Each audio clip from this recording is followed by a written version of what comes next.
Tu prends le bus pour aller voir le nouvel appartement de ton ami. Tu n'es jamais allé dans cette partie de la ville et tu ne connais pas vraiment le quartier. Tu descends du bus et tu dois marcher un peu. Tandis que tu marches, tu aperçois ce qui semble être un chien errant. Bien sûr, les chiens sont les meilleurs amis des hommes, mais parfois ils peuvent représenter un grave danger. Les joggeurs, les coureurs et les cyclistes peuvent susciter l'agressivité d'un chien par leur simple mouvement. C'est pourquoi marcher très vite ou courir pour échapper à un chien est absolument à proscrire. D'abord, n'importe quel chien est plus rapide que toi. Même le plus petit chihuahua peut accélérer jusqu'à 25 km/h, ce qui correspond à la vitesse de pointe des humains. Mais les plus gros chiens courent à 2 fois cette vitesse. Et les lévriers peuvent être plus rapides qu'une voiture roulant à 70 km/h, et ce sans risquer de prendre une amende pour excès de vitesse. Ainsi, tu attires l'attention d'un chien si tu fais du vélo ou même du skateboard. Tandis que, si tu t'arrêtes, l'animal peut simplement se désintéresser de toi.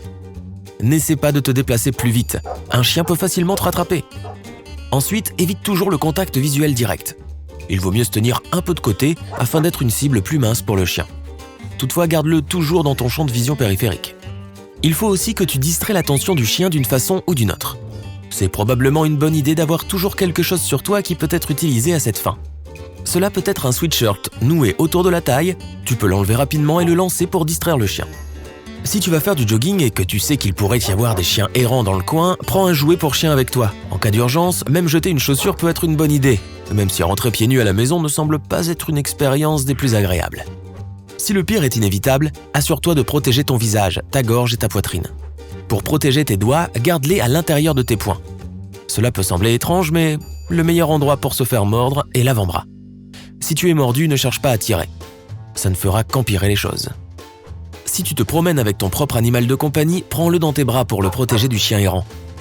La plupart des chiens errants ont peur des humains, mais tu peux leur montrer que tes intentions sont pacifiques. Si tu bâilles, que tu te lèches les lèvres et que tu te tiens sur le côté du chien, l'animal se calmera. Si tu laisses le chien s'approcher de toi et te renifler, c'est bien aussi. Mais ne lève pas brusquement les bras pendant qu'il te renifle. Il ne s'y attend pas, il pourrait être surpris et te mordre. Aïe! Enfin, un chien peut tout simplement être perdu et se languir de son maître bien-aimé. Si tu vois un chien errant, signale-le car son propriétaire est sûrement à sa recherche. Un animal à l'air amical peut te faire croire que tu peux le caresser, mais ne touche pas les animaux inconnus, tout mignons qu'ils soient. Si tu vois que l'animal est un peu agressif, reste à l'écart, mais ne cours pas. Si tu as l'impression que tu dois t'échapper, fais-le lentement, sans faire de mouvements brusques. Les ratons laveurs ne sont pas domestiqués et même si certaines personnes prétendent qu'il est possible de les apprivoiser, ce n'est qu'en partie vrai. Les ratons laveurs ne souhaitent pas affronter des créatures beaucoup plus grosses qu'eux. Alors essaie de paraître aussi costaud que possible si tu en rencontres un dans la nature. Redresse-toi, gonfle ta poitrine et agite tes bras. Ces simples précautions peuvent suffire à éloigner le raton laveur, mais s'il s'approche encore de toi, asperge le dos. Certes, ils aiment bien laver les choses, mais si tu leur jettes de l'eau dessus, c'est beaucoup moins agréable. En outre, c'est totalement sans danger pour l'animal, comme pour toi. Si tu vis dans une zone peuplée de ratons laveurs, assure-toi de garder tes fenêtres et tes portes fermées en permanence. Ils adorent entrer dans les maisons à la recherche de nourriture humaine.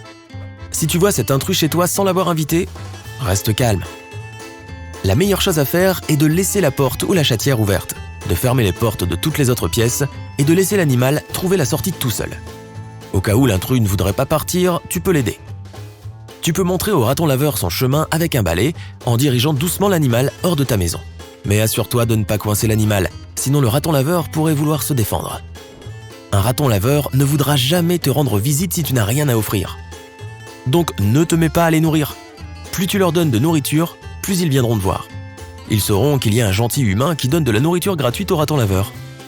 Si tu as des animaux de compagnie qui aiment traîner dans le jardin et que tu leur laisses de la nourriture, n'oublie pas de nettoyer après qu'ils aient fini leur repas et ne laisse jamais de nourriture pour plus tard.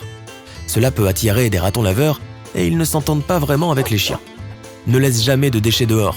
Étonnamment, les ratons laveurs adorent ça. Nettoie le jardin après avoir fini ton barbecue. Les restes de nourriture sont très attirants pour ces animaux.